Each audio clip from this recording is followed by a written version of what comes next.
céu que não dorme jamais. Há um amor que vigia em paz. No silêncio que eu não sei falar, Deus envia luz para me guardar. Entre lágrimas, fé e adeus, caminham comigo os anjos de Deus.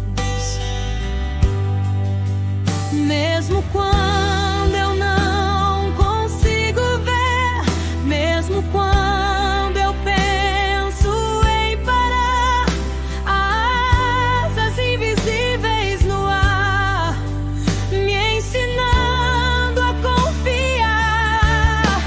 Anjos de Deus descem do céu, guardam meus passos fiéis ao Pai fiel.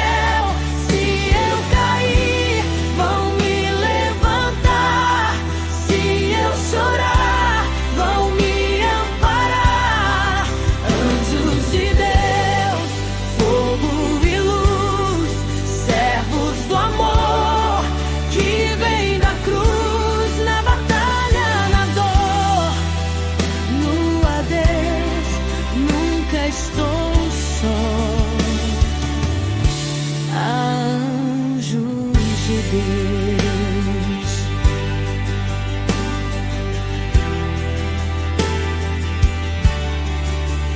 Quando o mundo perde a direção e a esperança escapa da mão, uma voz do alto vem lembrar que Deus não deixa de cuidar.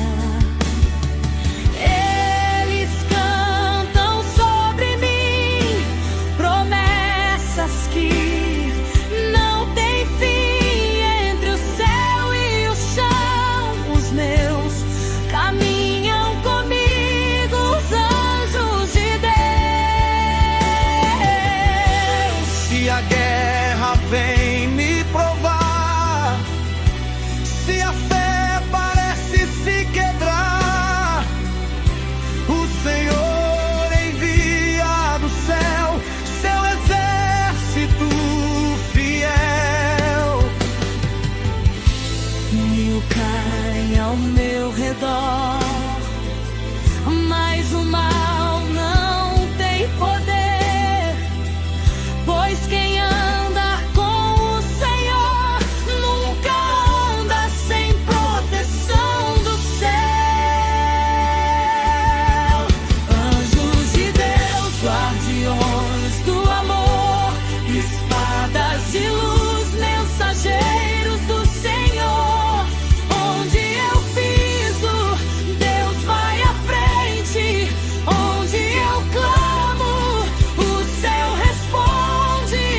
Anjos de Deus, vem me cobrir com suas asas, me conduzir, seja noite ou amanhecer. Deus me guarda até o fim viver.